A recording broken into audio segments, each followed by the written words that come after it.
नमस्कार, मैं Hemant Mishra Silvassa news line में आप सभी दर्शकों का हार्दिक स्वागत करता हूं। बता दूं कि लगातार दादरा नगर हवेली पुलिस जो है छोटे से छोटा और बड़े से बड़े क्राइम को रोकने के लिए यानी फुल स्टॉप लगाने के लिए पूरी तरह से लगातार 24 घंटे कार्य कर रही है। और ऐसे में अगर बात किया जाए तो अभी यात्री निवास के ठीक ब्रिज के पास जो है आमली की तरफ से आने वाले रिंग रोड पर यानी कहीं ना कहीं एक मामला होता है जिसे सुनेंगे आप तो आपको भी सरप्राइज लगेगा, शॉकिंग लगेगा कि आखिर ये कैसे हो सकता है। दो लड़की अपने स्कूटी से जो है इस तरफ जा रही थी, आमली से आ रही थी रिंग रोड की तरफ यानी यात्री निवास की तरफ। और ऐसे में जो वो दो लड़कियां आ रही थी उनके पास कुछ लड़के आते हैं और उन पर सीधा हमला बोल देते हैं यानी उन्हें पीटने लगते हैं। इस वक्त जब वहां पर जो लोग थे खड़े, जो लोग उन्हें वहां पर देखा और उस जगह पर रुक गए, अपने अग्रणी समाज के लोग हैं जो लोग लगातार समाज पर एक्टिव नजर आते हैं। ऐसे में फतेह सिंह चौहान जो हैं सिलवासा के पॉलिटिशियन, ये भी वहां पर रुक जाते हैं और उन्हें वो लोग सब मिलकर एक गाड़ी चालक जो है वो उन लोगों को बचाता है और इस तरह से एक बड़ा माहौल जो है वहां पर खड़ा हो जाता है। चलिए सबसे पहले सुनवा देता हूं कि वो लोग इस विषय पर क्या कह रहे हैं।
लड़की को मालूम है, लड़की जानती है उसको। हाँ, वो लड़की बोली।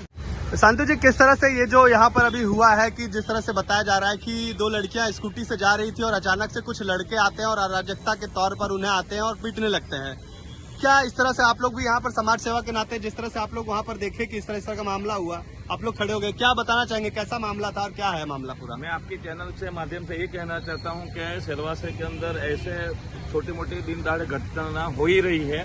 ऐसा बात नहीं कि नई बात है, लेकिन ये जो हुई है सेम पिक्चर स्टोरी जैसे रहते ना वैसे हमारे बीच में फतेह सिंह चौहान जी में देखा, उन्होंने भी गाड़ी खड़ी रखा, हम लोगों ने भी गाड़ी रखा और दो तीन लड़के थे, लड़की को मार फटाफट भाग गए। जैसे हम पास में आए तो उतने में वो चले गए थे। फिर तुरंत ही पीसीआर को फोन किया, 112 में फोन किया फतेह सिंह भाई ने और उनका साथ में जो मित्र है उसने किया और तुरंत पुलिस भी आ गई है और उनको लेके गई है। तो मेरे ख्याल से ये शर्मजनक घटना है। अगर ऐसी ही घटना को हम लोग रोके नहीं तो कल के उठ के कुछ भी घटना, बड़ी घटना भी हो सकती है। इसलिए हम लोग को और जनता को, पेरेंट्स लोग को जागरूक होने की बहुत जरूरत है। अभी हाल देखा जाए तो समय भी कुछ ज्यादा नहीं हो रहा है और ऐसे में अचानक से अगर दिन दहाड़े ऐसी चीजें होती है तो कहीं ना कहीं पुलिस विभाग के लिए एक बड़ा सवाल खड़ा होता है कि पुलिस विभाग ऐसे लोगों को अगर समय रहते रोक नहीं सकेगी तो आगे चलकर यही लोग एक बड़ा रूप ले लेंगे। सिलवास के अंदर आप देखो, ये मेन एरिया है, पास में मॉल है और आप देख सकते हैं ये एरिया में कम से कम 12-1 बजे तक रात का चहल पहल रहती है और ये 8:30-9 बजे का माहौल है। और 8:30-9 बजे के माहौल के अंदर अगर ऐसी घटना होती है तो मेरे ख्याल से 100% इसमें चिंता करने का विषय है। प्रशासन को भी कड़क रहना चाहिए। और जी महिला के तौर पर आप भी यहाँ पर देख रही होंगी, एक महिला के ऊपर इस तरह से एक लड़की को जिस तरह से, हालांकि किसी पर भी अटैक करने का अधिकार किसी को नहीं है, कानून सबके लिए बना है, सबको कानून का कहीं ना कहीं सहारा लेना चाहिए और इस तरह से घटना होता है। आप भी एक जिम्मेदार नागरिक के चलते यहाँ पे खड़ी हुई हैं। देखो, नहीं होना चाहिए। इसका कम से कम 8:30 बजे थे, मैं उधर से आ रही थी, एक टेम्पो वाला इधर से आ रहा था, काफी लोग जा भी रहे थे उसको देख के। तो सुना आपने कि कैसे वहां पर जो लोग हैं वो लोग इस मामले को लेकर चिंतित नजर आ रहे हैं। हालांकि जो भी इस वक्त ये माहौल को अपनी आंखों से देखता तो उनके मन में भी एक सवाल जरूर खड़े हो जाते हैं कि आखिर कौन है ये लोग। दादरा नगर हवेली पुलिस को ऐसे लोगों को चिन्हित करके कहीं ना कहीं सबक सिखाने की जरूरत है, यानी कानून का पाठ पढ़ाने की जरूरत है, क्योंकि ऐसे लोग जो छोटे छोटे क्राइम्स में अभी से इस तरह से इन्वॉल्व हो रहे हैं आगे चलकर और भी भयावह स्थिति पे पहुंच सकते हैं। इसलिए उन्हें कंट्रोल करने की बहुत सख्त जरूरत है। मामला यूं कहा जा रहा है कि लड़की जो है उस लड़के को पहले से जानती थी, किसी तरह से उनकी दोस्ती रही होगी, लेकिन ऐसे में वो लड़की आज के डेट में उस लड़कों से बात नहीं करती है, और जिसके चलते उन्हें लगता है, उन लड़कों को लग रहा है कि ये जो लड़की की फ्रेंड है वो उस लड़के को मना कर रही है उस लड़के से उस लड़की को बात करने के लिए। और ऐसे में सिर्फ इतनी सी बात को लेकर लड़के अपना असलियत दिखा देते हैं और इस तरह से आकर ये चीजें करते हैं। तो ये कहीं ना कहीं एक चिंता का विषय बन रहा है। किसी भी इंसान को किससे बात करना है, किससे दोस्ती रखना है, ये उनका अपना एक अधिकार होता है। इस पर ना ही हम जोर जबरदस्ती कर सकते हैं, ना वो लड़के को करना चाहिए, ना किसी और को करना चाहिए।